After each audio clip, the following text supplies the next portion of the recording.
federal government. Prime Minister, whenever you're ready, the floor is yours.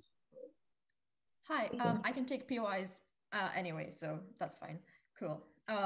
Starting in 3, 2, 1. I'm going to first of all start with some mechanization, then I'm going to go into some framing, and then I'm going to give you broadly 2 cases why democratic representation gets better and why this also has pragmatic good outcomes, because I think it will lead to an increase in liberal policies and why that's a good thing. Cool. First of all, in mechanization, I think what this looks like in the autonomous control looks like the devolution of powers to like these places like the city council, and looks like things like more importance on mayoral elections and things like that, or like and that is how like this will go. I think like hopefully that's clear. If there's any clarifications, I'm happy to take them. But basically it just means that the standard like pre-existing infrastructure of having a council and a mayor are the ones making these decisions. But now I think people pay more attention to these, and they obviously just have more power in terms of everything that is said in the motion. Cool. I think when in terms of framing, I think the mega cities look like people that look like cities that literally contain like millions of people, like often bigger than actual countries. I think this looks like places like Greater London or Tokyo, places like that with absolutely millions of people. And I think this is really important framing for the debate, because this is not just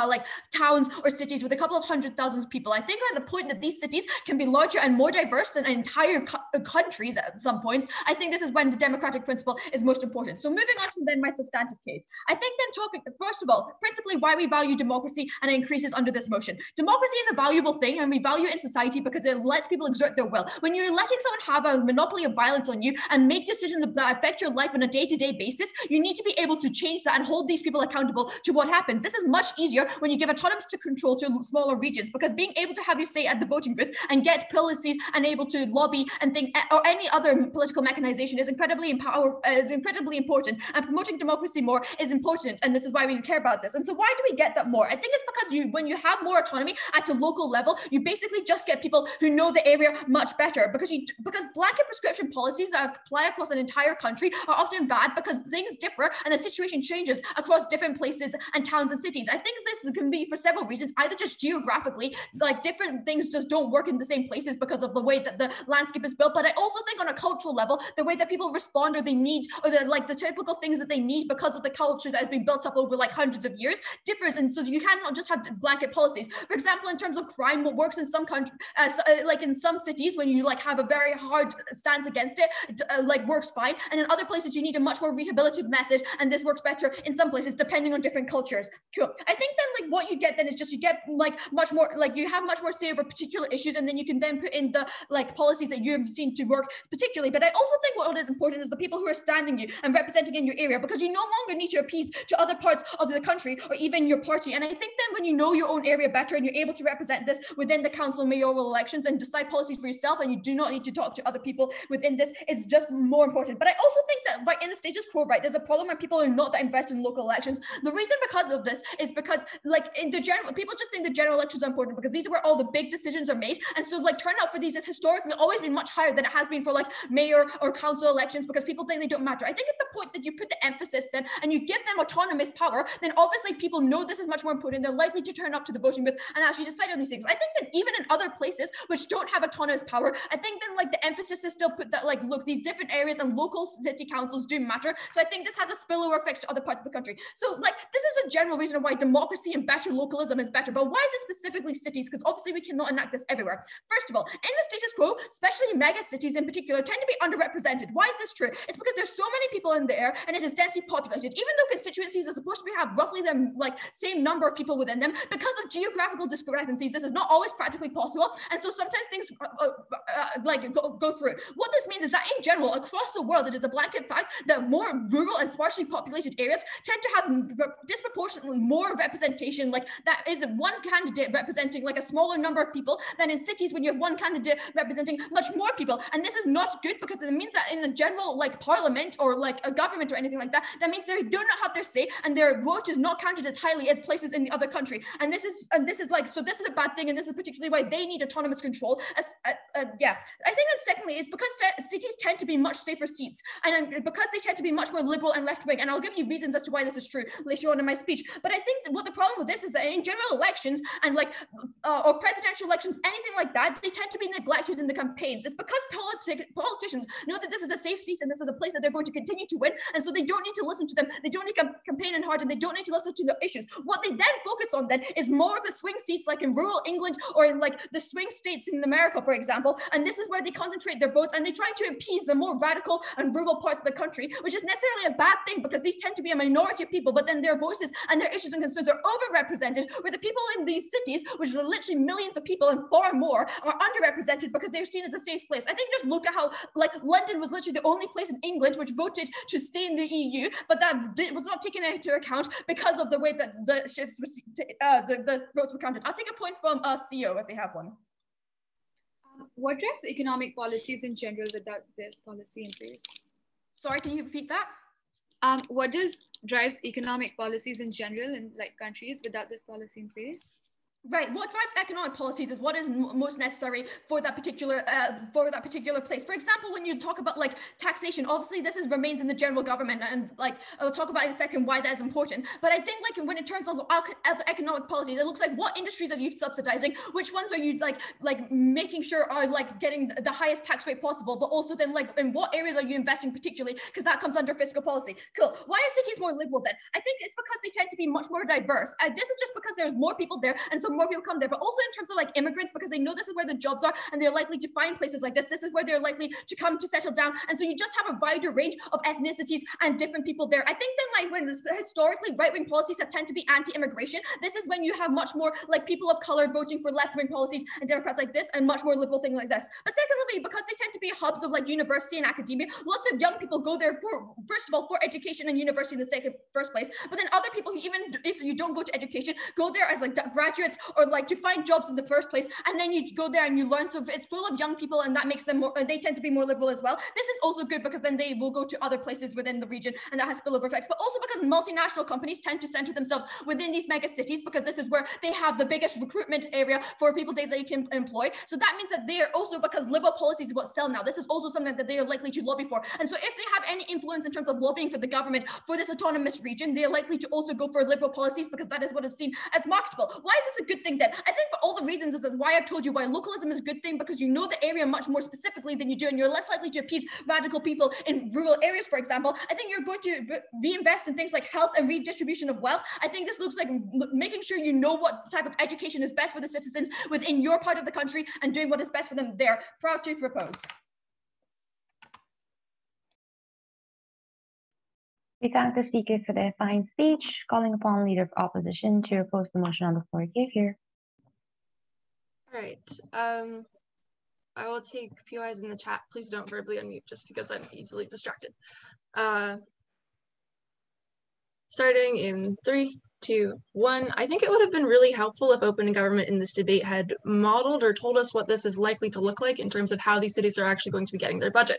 Insofar as they didn't, I just want to clarify a little bit what this probably looks like. What it likely means, insofar as the federal government is still the one that is dealing with the main tax policy, is that the federal government likely votes to some extent on like what money will be portioned out to which city, what amount of like the federal budget is actually going towards that every year. Cool. The frame then that I want to give under that is what this actually, how this will actually play out in terms of how these budgets are allocated. I think the government bodies of megacities will always have an active incentive to want to get more investment in their own city as compared to other places. For the basic reason that this is what allows politicians to win elections. Re-election campaigns are historically correlated with economic success or your citizens being happy for obvious reasons. If the quality of life is up, then they win again, and they are more likely to be able to achieve that quote quality of life if they know that they're getting enough money to reinvest back into their citizens, building fancy new trains, maybe making more welfare investment, those kind of things. The change here and the actual problem is that if the government of this, what you're creating on government side is an active incentive of megacities to always want to differentiate themselves from the rest of the country, i.e. you're likely to see things like the money that we've made here should always be going back to us. That means that we should be portioned out a much higher percentage of the budget comparison to rural areas or comparison to suburban areas. Insofar as cities tend to have the largest amount of people in the country, they also have more control over voting in federal politicians that are likely to reallocate this money at this rate, meaning that they're probably going to be getting a far different amount of money back towards them in comparison to what happens in the status quo. Cool. Rebuttal that I want to give to the democracy point then. I think this money would otherwise be going towards places like rural investment in infrastructure, towards welfare that can actually benefit everyone, even if it's not welfare at an incredibly high rate. What all this is to say is that insofar as Open Government wants to claim they care about people being able to receive state rights because the state oppresses their rights back, they also need to deal necessarily with the trade-off that the state is now not investing back into the lives of a lot of their other citizens, insofar as this money is just likely not to be going towards them at all. I think their rights are being taken away in the same way, but now there is an asymmetry with who is getting privileges back from the state debate, insofar as cities now are being prioritized over those that are still valid citizens, but are now being looked at as less important. When this in turn affects the nation's entirety, I'm going to prove this is bad for policy outcomes and economic outcomes in a second, the principle can't stand. Cool. First, let's talk about policy outcomes. I think when there is a perception that these cities are the ones that are going to be getting the majority of funding and development, people are going to want to move there at a much higher rate in comparison to what happens in the status quo. This is bad for, basically for a couple of reasons. First of all, there's the perception that more jobs are available there and people want to be able to seek this out to have greater economic advancement. If they have like a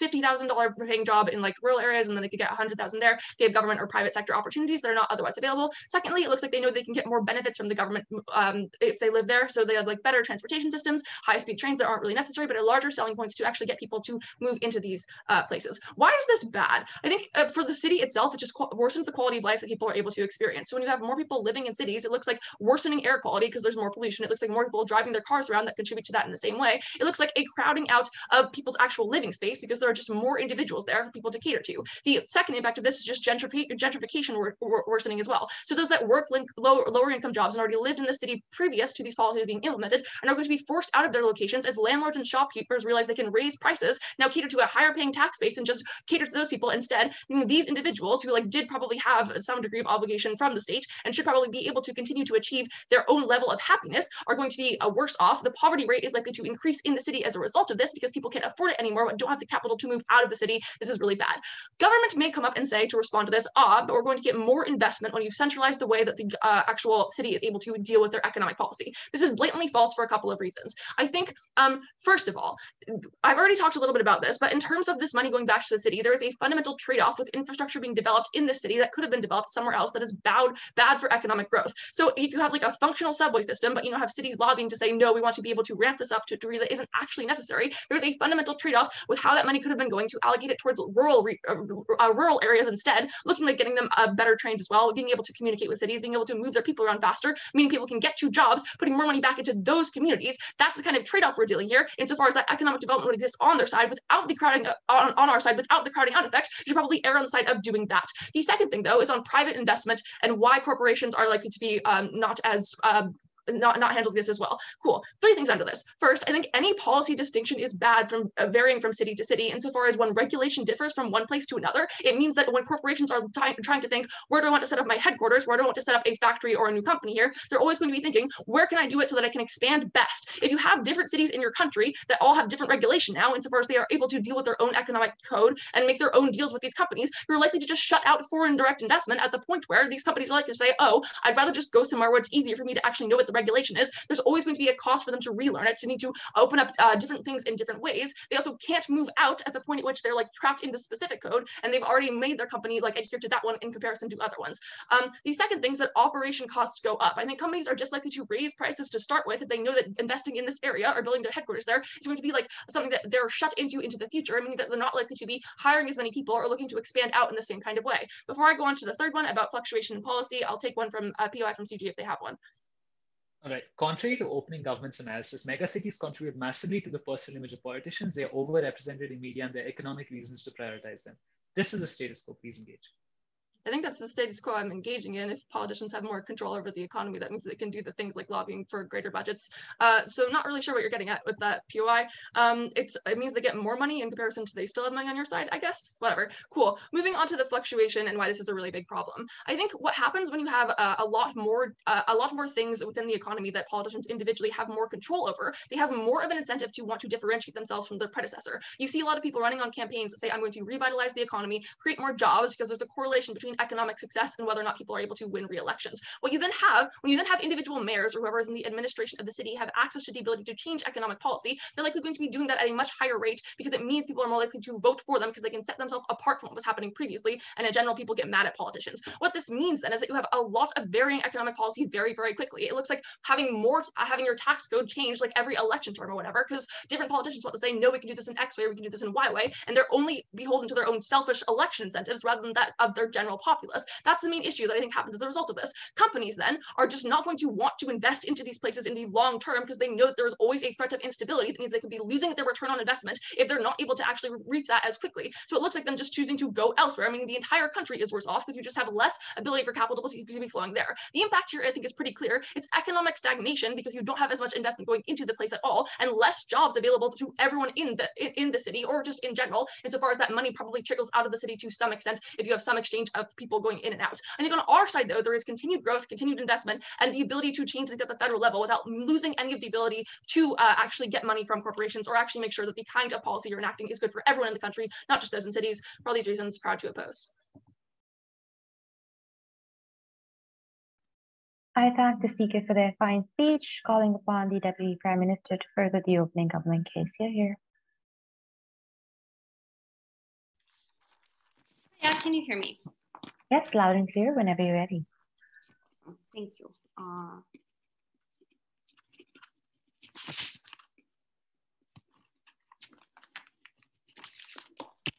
Also, how would you prefer your POIs? Oh, yeah, sorry. Yeah, in the chat or by raising hand, that would be great. Please don't interrupt me. All right. Cool, yeah.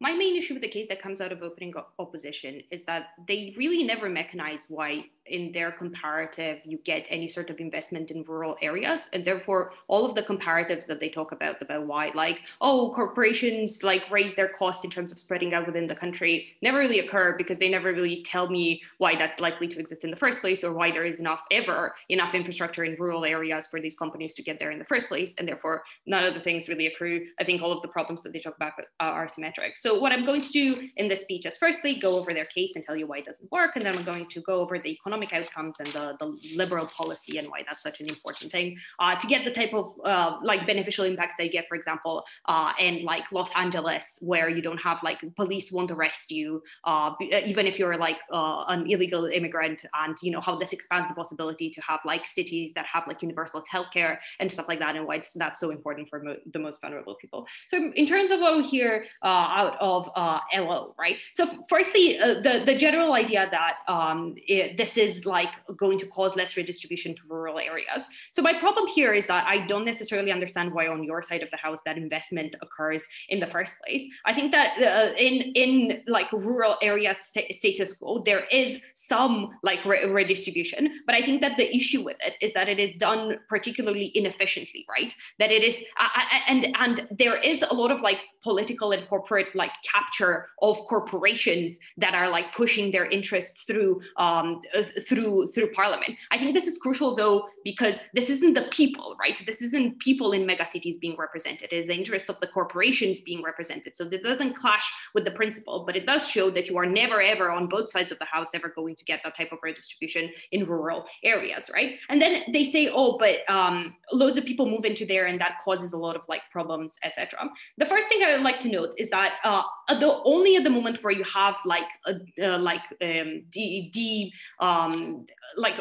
democratization of these areas and empowering people in these communities are you ever able to solve these things. You are never going to able to solve like pollution and overcrowding and gentrification at the national stage. Like literally everybody agrees in these cities that overcrowding and gentrification is a problem, not only opening opposition, right? So at the moment where you have the political will within these cities, because the majority of people in the cities like experience harmful impacts because of these problems, then at the moment where they have the proper political representation and the proper power to make these changes, that is the moment where you change them. Because the problem is that these problems very much still occur on their side of the house, right? Like the change here is probably not that big. So in that sense, they offer like zero avenue for change, right? At least we're providing a possibility for these people to get together and create economic policy and policy that prevents exactly this type of pollution and this type of crowding out in cities, etc. But I would also like to say on this point that I think on the way up, right, it's significantly better for you to be a person that has like a good sustainable job, even if it means that you live in like a polluted city, even if it means that you live in a crowded city. So insofar as we are like providing these people with a source of income and not allowing them to live all their life on benefits, I think that's a win on us, right? They never do the weighing in the opposite direction. Then they talk about regulation like varying so drastically that corporations have no sense of certainty going into the future, right? I already said that they don't prove the comparative that they do actually go into rural areas, but I would also like to say that secondly, like the costs that they're talking about are usually like fixed costs that you can cover with like a loan or whatever. Like the type of economic policy that these cities are going to be able to provide, like subsidies for corporations and like loosening regulation in the places where it is like irrelevant and like draining on the amount of investment and stuff like that, is significantly more important for the long-term profitability of companies. So I think companies are still going to take the trade-off on the comparative. But also just this idea that things are just going to vary so unpredictably or whatever. Like government is still relatively inefficient. I doubt that this is going to happen. But also second, like presumably the politicians have like selfish interest not to do that, because if like massive amounts of corporations leave their cities, then that's probably against their own selfish interest. So they're not going to pass policy in that sort of sense, even if they have to compromise every once in a while. Like, I just think this argument is really far-fetched or whatever. But even insofar, so I've already told you why, the startup costs aren't that big of a deal, right? But policy will vary somewhat, but that is actually a beneficial thing because it lowers the variable cost that companies have to face in the long term, right? Because we're able to tailor economic policy in order to attract like the best business in the like industries in which these cities are prospering a lot. And I think this looks like economic policy, like lowering those like regulatory standards, but I also think it looks like social progressive policy, right? I think that a lot of like, there's a high barrier of entry of investment where corporations are afraid that their association with the liberal countries in particular is going to mean that they're going to get backlash from consumers in the West, and therefore they never invest. But if you have megacities in the developing world that are able to tailor progressive policy in order to attract corporations, one, you get better redistribution to everywhere in the world. And so far as there is some redistribution that is happening, having megacities be economically prosperous means that everywhere in the country benefits, right? Because then that money gets spent into rural areas to a certain extent. Again, opening opposition don't prove that there is a delta there, but there is redistribution on both sides of the house to a certain extent, right? But second, I think that vulnerable people are able to move and get jobs from these rural areas. So insofar as we're caring about them as a metric of people, they are still getting better. I will take CO before I move on. Okay, there is a trade-off. Either the city is so attractive to corporations, they all invest around the rest of the country, or there is high corporation tax to fulfill all the health and environmental policy benefits you want, and therefore you don't get the investment you're talking about. Yeah, so I think this is going to vary from city to city. We're perfectly fine to say that like, some cities are going to be much more, like probably in the US, health is much more of a bigger problem than investment, right? And the opposite is true in other places, right? So I don't think this is that big of a problem. But I would also like to say that this is a lot of these policies, in order for them to do good, they don't even have to require funding. Like literally stopping police from arresting illegal migrants takes zero money, right? It actually saves money, right? So like it's a myth that these things are necessarily like money intensive or whatever. And this is the thing that I would like to end on that doesn't really get challenged out of LO, right? Like these places are significantly more liberal than the rest of the countries, and they're a lot of times forced to go along with federal policy that is literally actively immoral and needs to be stopped, right? So this looks like these places like stopping, like jailing illegal immigrants or providing better services for their citizens. And I just think that one is a moral imperative because it's like, the state breaks your consent at every point. So the only way in which that is like okay is if it does restore your consent by allowing you to feed back into the system. I think when that happens in positive liberal ways, we get to win. Thank you. I thank the speakers for their fine speech, calling upon the leader of opposition to conclude the talk. Here. Cool. Can I be heard? Loud and clear. Okay. I will get started in 3, 2, 1. 4 areas in the speech. 1, I want to talk about democracy and its inherent value. 2, about overpopulation. 3, about economic outcomes. 4, about policy making. Basically, every clash in top half, I'm going to win them all. Before that, one extraneous piece of like laughing at CG. If your POI starts with contrary to what OG says you're knifing, please go ahead and run that. It would be silly. Let's move on and talk about democracy. I don't think I need to deal with the POI. A couple of things to note on democracy, broadly 4 of them. 1, OG never actually proved that democracy is valuable. They say you are coerced and this should be restored to. I have no idea why. They can't win on this. 2, they say megacities are often overrepresented. I think this is false. The reasoning they give you is that their populations are packed. The problem is this is only a thing in the US that turns out in a way that affects voter outcomes, i.e. in a proportional representation system, which is lots of the world, it's trivial that you want to spend in areas with dense populations because you get more return per spending. It's often also trivial that, for example, in London, the example they use, that it's divided into constituencies, you get more bang for your buck per bus route because it just passes through more constituencies. So there is a tendency to overrepresent these areas in the status quo, not to underrepresent them. The trade-off you're making is to represent them more and therefore to get less democratic spread through the country, because let's face it, the policy where you allocate funding to a megacity is taking away from the democratic representation of the rest of your country. The third thing they say is these are often safe seats. I feel this is just an assertion panel. I have no idea why. The reason they give you is because people are educated and therefore liberal. I don't know why educated people are liberal in the majority of the world. There's no reasoning given for this. I would contend that, for example, it could be perfectly plausible that educated people know more about economic policy and believe in right-wing economic policy, which is a perfectly reasonable economic policy to believe in, and are likely to vote for it. Given that this is just an assertion, OG can't win on this either. Spoiler for later, by the way, they also don't prove liberal policy is good. I'm just going to say it's not. Finally, I want to note, though, that this just affects people outside of the city that you vote in as well, who now get absolutely no say over this policy. You're essentially letting people vote for the government twice because they can vote for the national government and then for how the money is spent on a policy basis that is more individualized. This trades off with the democratic rights of others. OG lose on democracy. Let's talk about overpopulation next. I think Emery wins here. I just want to note why there is a large marginal change in the level of population you get. 3 reasons. 1, there is a perception of increased control in megacities that mean that people just think they are going to get more votes because they value democracy internally, even if it's not externally valuable, and therefore they're likely to move there. Secondly, to the degree that there are better outcomes for business in the megacity to some extent, or at least a perception so, and businesses are likely to localize there because they're unable to spread out because there are costs in moving outside of the border of the megacity because one has to deal with changes in policy,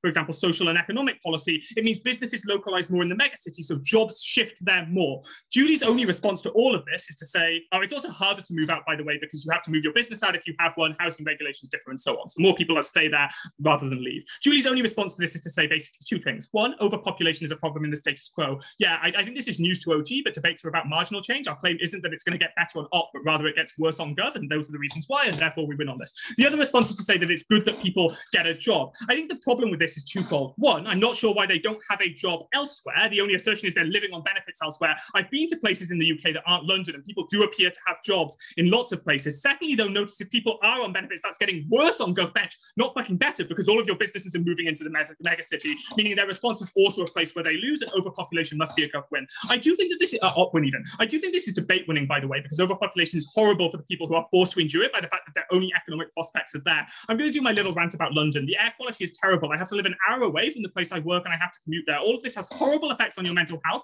You have to cram yourself into smaller and smaller spaces. So to the degree that people have to move there more, that is horrible for them in terms of outcomes. Let's talk about economic outcomes next. There were broadly 4 mechanisms that Emery gave you here. 1, on why the infrastructure is being localized in areas where it's not well spent, i.e. it's spent in megacities because now there is an increased perception that money ought to be allocated there because there is a funding allocation that happens to the megacity itself, and they perceive themselves as having made most of the money, and therefore they give it back. And that means most infrastructure spending necessarily goes to megacities rather than elsewhere, where politicians do have some incentive to diversify because they want to satisfy people within their party who are key for votes, and those parties represent constituencies, and therefore at times you have to do development in for example, constituencies. See the non-safe seats in rural areas you might want to pump money into more on up bench, the thing that Gov concede. So that means there is infrastructure growth less focused. There are regions where it makes differences, because another bus route in London doesn't really help anyone. Even if they perceive it helping them, it's like a 1-minute wait time rather than a huge loss of wait time because there was no bus routes. Secondly, there are barriers to business spread. There's less investment in general because you have less confidence in infrastructure. It just costs you more to make money because now you have to operate in 2 different parts of the country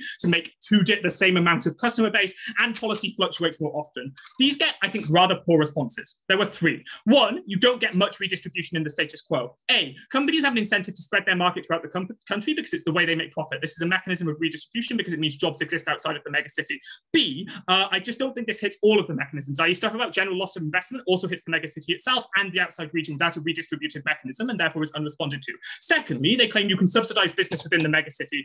2 responses to this. 1, I don't know why you can. They never analyze why it is likely that governments make this decision to subsidize within the megacity, given that that's not within their fiat, they needed to analyze this, so they can't win on this response. I would contend it's actually unlikely because there are too many competing companies, all of which have lobby power, and it's too expensive to subsidize all of them per your budget without pissing someone else off, and therefore it's unlikely any subsidization happens at all. I would secondly note, though, that they never move out of the city, so even subsidization can't have the benefits. Finally, they say it's good if you get development in the megacity since that money is redistributed by taxation. Two things to say here. One, this is in contradiction with the first fucking response they gave us, that money doesn't get redistributed in status quo. But secondly, it never deals with the fact that in the state under op, you lack redistribution more and more because that money gets pumped back into the megacity because that's where the funding tends to be allocated. See Emery's analysis. To the degree that that didn't get a response, that means that the funding that they get doesn't actually redistribute on their side, even if it does on ours. Ultimately, economics is a winning clash too. I would note this is also a clash that is enough for us to win, certainly the top half in the debate, because to the degree they say that, for example, economics and job opportunities are the most important thing that can happen to people, they're conceding this wins.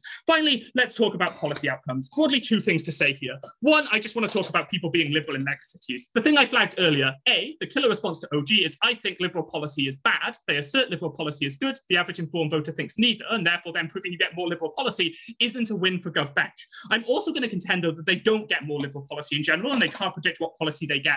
The reason is, as I say, that voters being more educated doesn't necessarily correlate with them being more liberal in the majority of countries in the world. It might be slightly true in London. I don't think it's true elsewhere.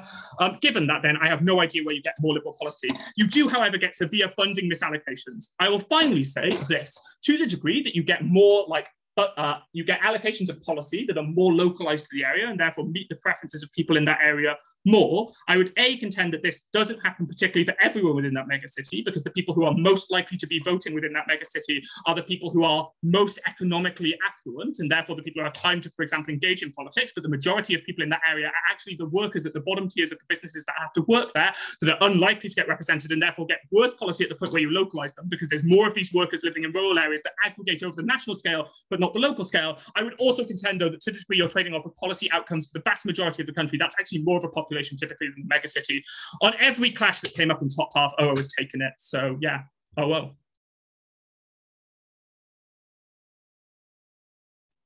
I've asked the Deputy Leader of Opposition for their fine speech, calling upon the Member of Government to extend the GovBench. Here. Audible now? Yeah. All right, perfect. Let's give me a second.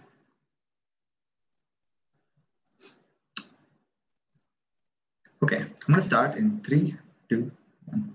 All of opening opposition's benefits are contingent on a sliver of analysis that they didn't bother to actually prove, which is that there's likely to be greater funding to these megacities by federal boards because they want to differentiate themselves. If they don't actually prove that, and if we're able to flip that, we get literally all of the benefits that they're talking about on their side of the house, which is exactly what I'm going to do, and talk about all in terms of the greater amount of funding, greater amount of people going to these megacities, and talking about development of tier 1, tier 2 cities and rural areas. It's actually far more likely to happen on our side of the house compared to their side of the house, and get co-opt all of the benefits that they have. If we're able to prove that, I think we win the debate, given that they seem to claim that their claims are the most important to have. Right?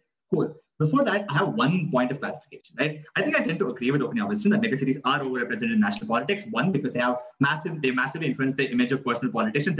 There's a large media focus into that. They're really important for national politicians because they control the budget. Often large corporations will lobby these politicians within these megacities to get to, to influence the policy and stuff like that. Right? They are incredibly overrepresented. OG didn't give any reasons why, rural areas are that important, except for the one example of swing states in the US and UK. I just want to point out that, these reasons are far more important and far more outweigh those reasons. So why megacities are just more important. I agree with opening opposition there, right? And I think this is what is actually problematic of the opposition. So I'm going to broadly do 3 things. Right? The first thing, I'm going to actually prove what the incentives of national level politicians are and how they're likely to change on our side of the house and what that means for development in the rest of the country. Secondly, I'm going to talk to you about the impacts of this. And thirdly, it's weighing why this is the most important material of the debate, right? So firstly, on national level politicians, right? The first thing I want to point out is an overwhelming media focus on megacities. The reason for this is 1, all media institutions exist in megacities. 2, a large amount of people exist there, and things like social media, things like that are overwhelmingly present within these regions. And 3, because lots of media institutions are there, changes happening within these megacities are often the most represented within media, within elections and cycles and stuff like that, right?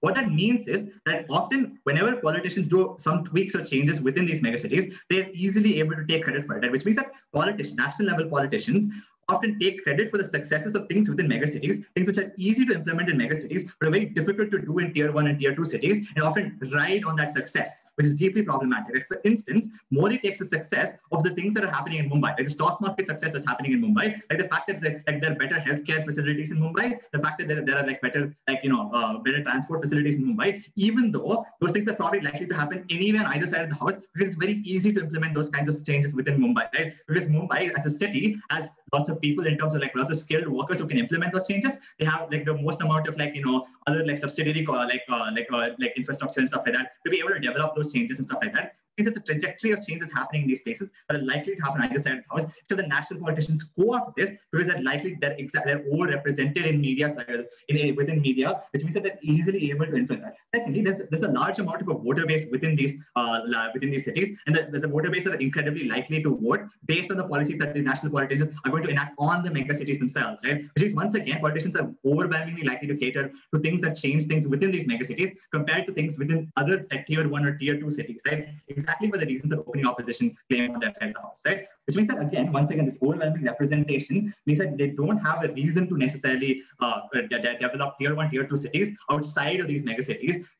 And thirdly, I just want to point out there's a reduced amount of lobbying on our side of the house, right? Because corporations within these megacities would probably want to like lobby national level politicians because they can get change within these megacities because these national level politicians can set policy, right? The point at which they're unable to set policy within these megacities, they're just less likely to lobby them to the extent that they do in the status quo, which is once again, politicians have to care a little bit more about tier 1 and tier 2 cities where they get a large amount of their voter base, where they focus their attention on, because they can't rely on the political successes of these megacities anymore, right? They can't say that I was the one who got these clinics, or I was the one during my regime, these clinics happened in Mumbai, because they don't control that anymore, right? It was the megacity that did it. It wasn't them that did it, right? Which means that it's exactly at that point that they have to focus on tier 1 and tier 2 cities where the success, the political successes and gains actually rely, right? Note that all of these structural analysis outweighs the sliver of analysis we get from O in terms of the fact that the megacities want to differentiate themselves and therefore they get a larger budget, right? They already get a disproportionately large budget in the status quo because of the overwhelming importance that politicians have on them. They already get an overwhelming focus and media focus and national attention on them, which means that it's just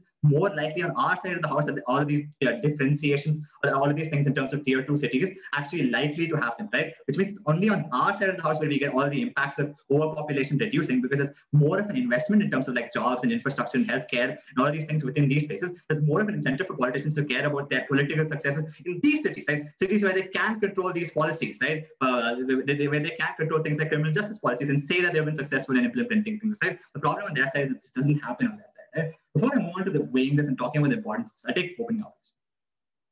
Yeah, so you spend so much of your case analysing why these cities are overrepresented. We tell you that the budget that they get becomes a political issue. You've analysed why the people likely to be determinative are the people in the city. This is the reason they get too much budget. You analysed it yourself. No, it's the reason that they get too much budget is because they have put their political wins on the cities, but they can't do that anymore on their side of the house. That's the difference that I don't think you're probably particularly gotten. But also, secondly, because now these people within these megacities as a voter base don't probably care as much about national level elections as well, because now they don't directly impact them, but they probably care more about the mayoral elections. Now, the other voter bases in tier 1 and tier 2 cities are more important for these politicians. Also, the fact that lobbying of corporations reduces in terms of those specific corporations within megacities, just reduces the amount of focus that the politicians have to give to these megacities. Right? I think all these are reasons which are comparative and more important than more recent. So why is this important? I just got to co-opt all of the importance of opening opposition here. Talk about like how overpopulation reduces. Talk about how you actually reduce the extent to which like these megacities get more and more funding for like less and less efficient causes, and that just means that you get more efficient causes in terms of tier 1, tier 2 cities getting developed. You get like less crowding, less sanitation issues, less slums. All of these things are like benefits that are obvious there. Right? A couple of things that I want to address here. Right? The first thing is that there's two hanging things. They say that more people move to megacities because people feel like they can get more votes. I just don't think that's true. Like, people don't move other places because they feel like they get more votes. Like, they move there, they have economic opportunity. On our side of the house, we give them that economic opportunity because the focus on national level elections, we just get better. The second thing that they say is that business is localized in megacities. I think that That's just weird because it was contrary to the claim that investors move out of these megacities because they feel that regulations are like different and stuff like that. You can't simultaneously say that they're going to move out and also like so localize within these cities. I think that different businesses are going to go ahead and invest in different contexts. And if the state is willing to invest in tier 2 cities, businesses will obviously want to go ahead and like go into the tier 2 cities because the state is willing to invest in them. Right? They get a higher return of investment. Right? Which means for all of these reasons, in terms of analyzing specifically like where this debate actually changes and not necessarily just hanging our head on like 500 impacts, we actually win the debate based on the word what actually is likely to change. I'm proud to propose. We thank the speaker for their fine speech. Also, I believe the recording can be resumed. Yeah. Calling upon the government whip to sum up the gov bench here. Awesome. Can I be seen and heard? Yep, loud and clear and visible.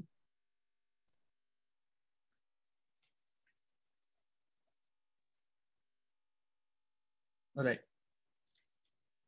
Starting my speech in 3, 2, 1. Solving inequality requires government attention. If closing opposition is unable to explain the mechanism by which that attention is likely to gravitate towards areas outside of these megacities, they cannot show any mechanism by which they solve the problems of inequality that happen.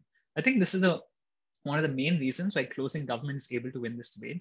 Because if it's true that megacities are likely to get a massive influx of corporations, a massive degree of internal employment, a massive influx of people into their borders anyway, I think what does change is the political incentives of politicians. I think everything else in terms of the specific ways that these particular areas manifest, the particular policies within them are largely outside the scope of this debate because they haven't been clearly mechanized as to why they would change as a function of this, although of course I'll have some rebuttal there as well. So I'm going to first target CO, then OG, and then finally OO. First on CO, I think the idea of spillover policies and technological incentive is largely false. Because first, megacities have unique incentives which the rest of the country cannot offer. They're likely to have different tax rates. They're likely to have excellent subsidiary infrastructure, which means it's easy to have your rail development projects over there. They're likely to have good deals in terms of like you already having good universities there in terms of the way that you educate people to work on things like AI. And therefore, it makes a lot of sense for an external investor to invest particularly in those places. I think, therefore, they do not give any mechanism why it is likely that there is a spillover of policies and technological incentives naturally as compared to by the incentives of the state to care about everyone else. I think this uniquely changes on our side because we're able to give governments a unique political incentive to care not just about the people in these particular megacities and the benefits which they get, which by the way, they didn't particularly generate in terms of the process of getting, but also we think if these things are so uniquely valuable and there are spillover effects of these, I think we uniquely give governments the incentives to care about all of those things. I think the idea of economic stability doesn't make a lot of sense because we get longer term policies on our side of the house. Why is this true? I think Suhas gives you good analysis to suggest that governments continue to piggyback off the success of these megacities and claim political legitimacy, which allows their other economic policies to go relatively under scrutinized. I think at the point where their major base of accountability is on places outside these megacities, they cannot get away with slipshod economic policies, which rely too heavily on the assumption that there will be a lot of investment coming in these sorts of places, right? I think at that point, you change the political incentives which decide the economic policy which is used to govern this country. At that point, we ensure there's greater economic stability because you aren't putting all your bets on the particular economic situation of these megacities when you formulate your policy. I think the idea of checks and balances also is uncomparative. I think it just makes more sense to say that at the point where you have local representation of these megacities, where it's not like you have to be responsible for the entirety of that megacity and not just the big brands and the big names in that megacity. You do care a lot more about the internal situations like the poverty there. You care about representation there because that affects your political legitimacy, whereas it does not affect the political legitimacy of national leaders because they can get away by using the flashy imagery of the particular big names over there. I think at that point, we get better economic stability. We get better incentives for introducing things like spillover policies and technological incentives. But more importantly, I think CO just does not address the bulk of Suhas's extension about why exactly it is important to invest in tier 1 and tier 2 cities outside, where national politicians otherwise never care that much about these cities, and the impacts that we get in terms of shifting the metrics of success, and why we get better and more efficient budget allocation and reduction in overpopulation. Why do we beat opening government in this debate? I think although it is true that this debate is about representation, I think the mechanism of representation is about people within these mega cities. I think first, they are unable to explain why significantly these are worse underrepresented than the people outside these mega cities who do not have a significant media coverage to get their voices heard, right? I think even if you're an urban poor in, say, Sydney or Chicago, you still have the ability to protest in front of your local stock exchange. You have the ability to lobby news channels because there's a lot of news channels that exist there because they're considered to be nationally important. I think at that point,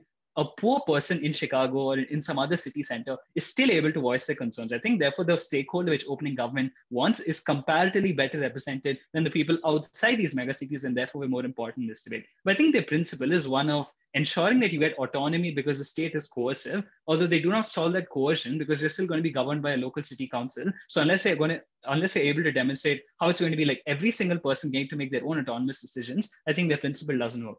Our principle is just based on the way that you have political accountability, not just towards one particular megacity, but towards every single person in that country who voted you in the first place. I think we get better representation overall, and that's why our principle matters more in this debate. I think the second thing to compare with OG on is the comparative change that we get, because I do think while they hang their hat on internal development of these megacities, I think it is unlikely to change because the pre-existing structures that exist, the education in terms of not in terms of being liberal, but in terms of the realization of what is required to sustain the city for a long time is likely to be prevalent on both sides of the house. What is comparative is places outside these megacities who do not get as much external investment or as much government attention. Before we move on to O, I'll take one from them.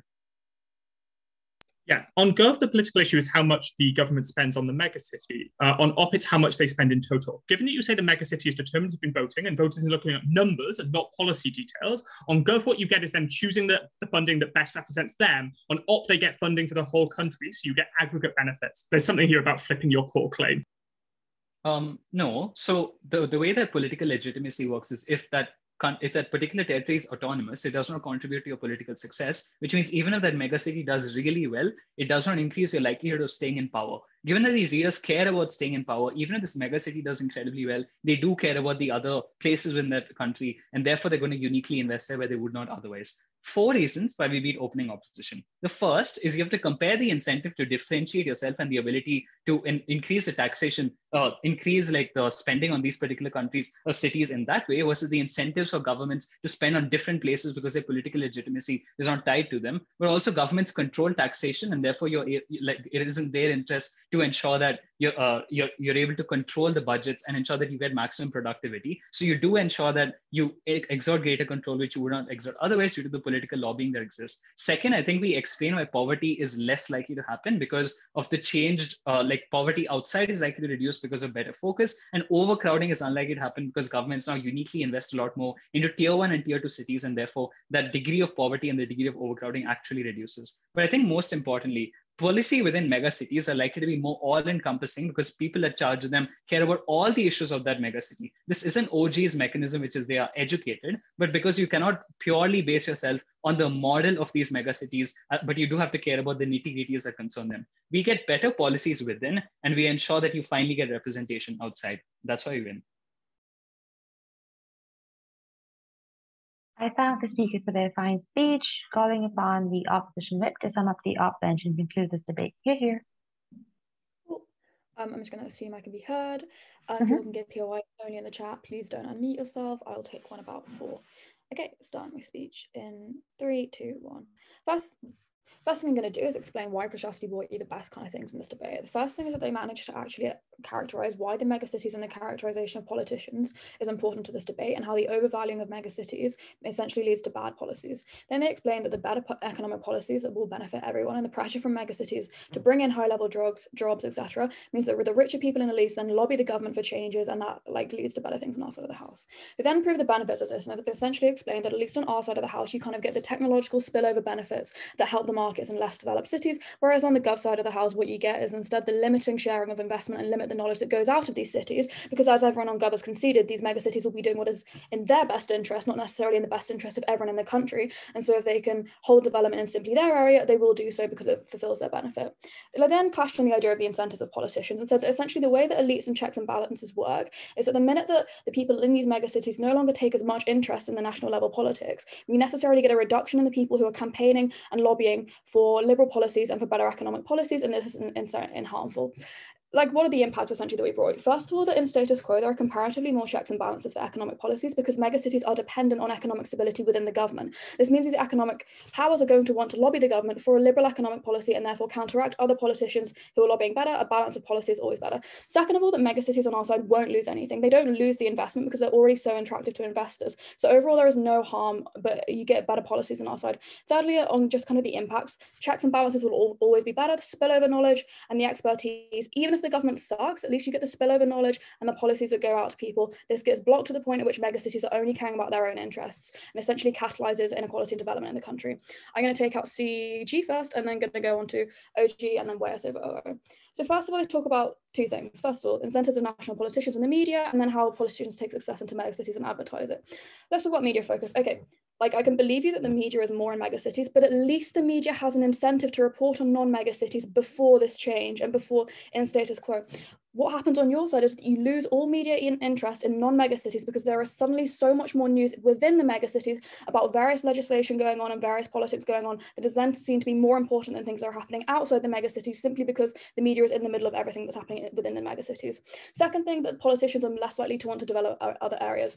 Like my POI for this is I just genuinely don't understand this point because politicians tend to represent the areas that they have lived in, they grew up in, and so like megacity politicians would never work for tier 1 and 2 cities simply because they would never be the representatives of their cities, so they would never have their interests. Why is this true? And like instinctively, voters just do trust people from their own areas. They have the same language, accent, slang. They hear them and they recognize them. Second of all, the school, the education, the university, the places that these are all things that voters can relate to, and therefore trust the politicians if they come from their area. Like politicians then know this and like have built up some form of reputation with people. It's likely that they've worked in smaller forms of government before working their way up to representative government. It's likely they've worked in the city. It's likely they have connections and so can get political funding within the city. And therefore, like I think that just based on this, I think it's incredibly unlikely that a politician within a megacity is going to decide to leave that megacity after founding all those connections within them and then go help as CG are claiming, and then go help cities outside. What instead you get is far worse, where essentially these politicians who've grown up, at least now they care about the entire country because they understand that their economic development is contingent on other areas of the country developing. Like whereas on our side of the house, whereas on your side of the house, it no longer is. They no longer have the incentive to care about these kinds of things. Note that this also then gets worse for their party politics as well, because if they're contingent on doing, if their megacity can only get good policies if the party they care about gets in, and like if they can just circumvent this by simply having their megacity have the party they want, they no longer have the incentive to care about other places within the country. They don't have the incentive to go and work in these cities. They don't have the incentive to lend helps to tier 1 and 2 city politicians. I just simply don't buy this. I think politicians stay in the areas that they represent. Let's move on to OG, because they talk about the value of the democratic process and the exertion of will, and they prove that they say they prove that democratic representation gets better. I just don't agree with this because I think local elections have historically low representation. I completely disagree with the idea that this will increase because people have more choice over things in their local area. I just don't think this is intuitive. Like in status quo, the idea of democracy is that you have control over your life. Therefore, it will always make the most sense to vote locally because you will be most affected by the results. In status quo, you vote for mayors, police and crime commissioners, and American mayors. These all still have ridiculously low turnouts, and it's just because of trend in voting that means people don't vote for local things because they simply have a greater interest in national politics. For example, foreign policy and major taxes, because even though we may disagree, they perceive these things as more important. Therefore, I don't think you're going to get an increase in democratic participation. I don't think there'll be greater representation. Second of all, it actually requires both OG and CG to prove that there exists a deficit in democracy and status quo, and I don't think they prove this.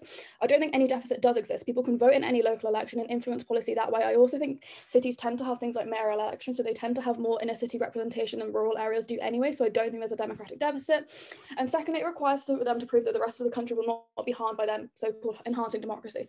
I think democracy should be equal across the country. My democratic rights do not supersede anyone else's, and they just simply shouldn't. The point at which Prashasti has proven to you that this will have active harm to other people in the country because they will be blocking off these people from innovation and discussion, the right to representation is pretty much removed because it shouldn't be superseded by anything else. Yeah, OG, go ahead.